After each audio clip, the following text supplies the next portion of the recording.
I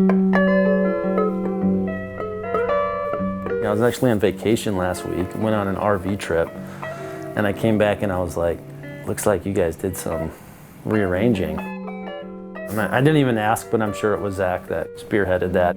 I wanted it to feel more like a sweatshop. Kind of has that vibe though. It's just like desk. Everybody's looking at the same TV. Consume, create. He was like that back when we used to work in my basement. I would go do something and come back and like everything would be rearranged in like a nice way. It's nice, looks fresh. How it was before is just like kind of absurd. Like how are we keeping track of anything? Yeah, the last episode, it's like the beginning, it's just like, oh man. I'm always kind of wary of like, oh, I don't want things to like feel too corporate, but I think that there's a way where we can improve so much of what we do.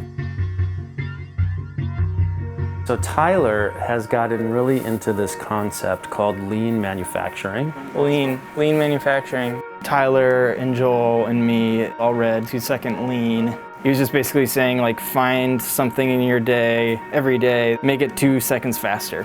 It's like about the general process being more efficient and just doing everything smarter.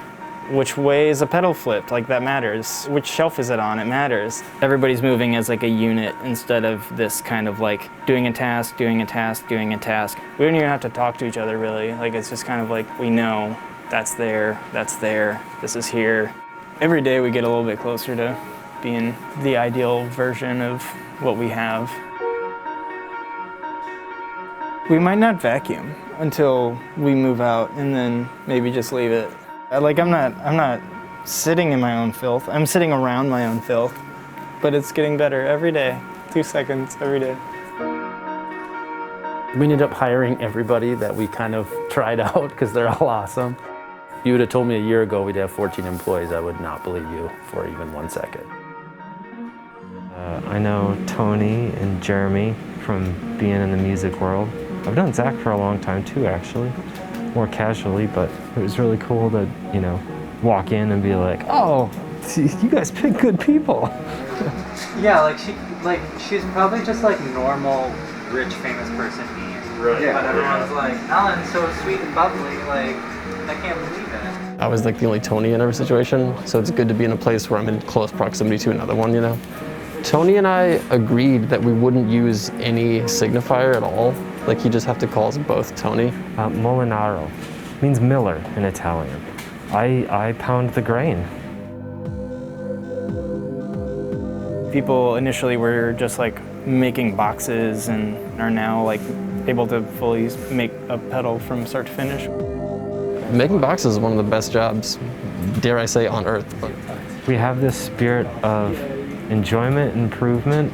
It's really just a natural byproduct, I think.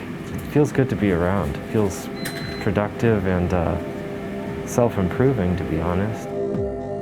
You gotta find a place where you can be who you are, I guess, and this is one of them, you know? It's been really cool to see how each of us puts our head into it.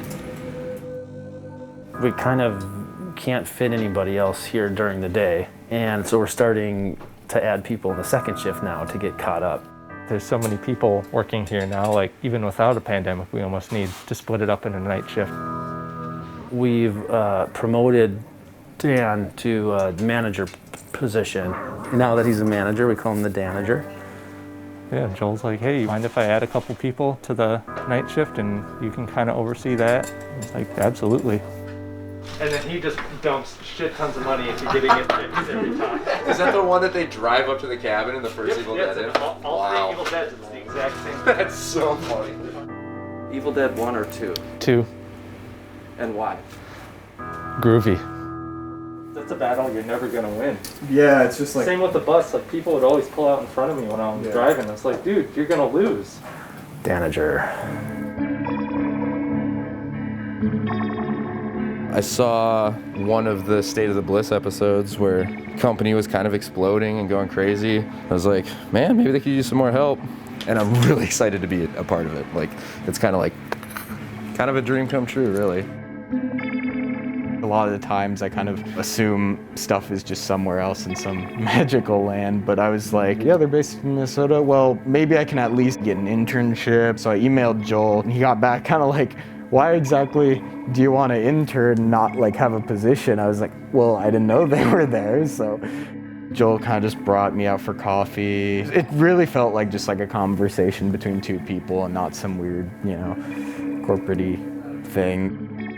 I like do get motivated to do my best work just because I'm like, well, I have pride in like what this company's doing.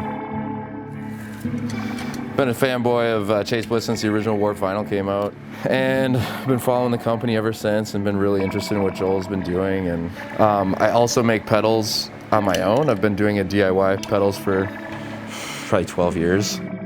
So whenever I've done sockets, I always just kind of bend them. But these ones are like these heavy duty pins and they're kind of hard to get like that. These ones are just kind of like... Yeah. Nice. Yeah, they're nice. Yeah, so they won't do the thing. Yeah.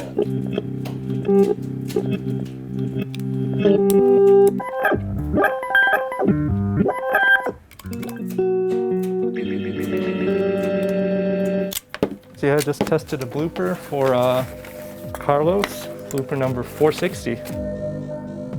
Been kind of like half in the first shift and half in the second shift. I come home, you know, for dinner or for bedtime or whatever.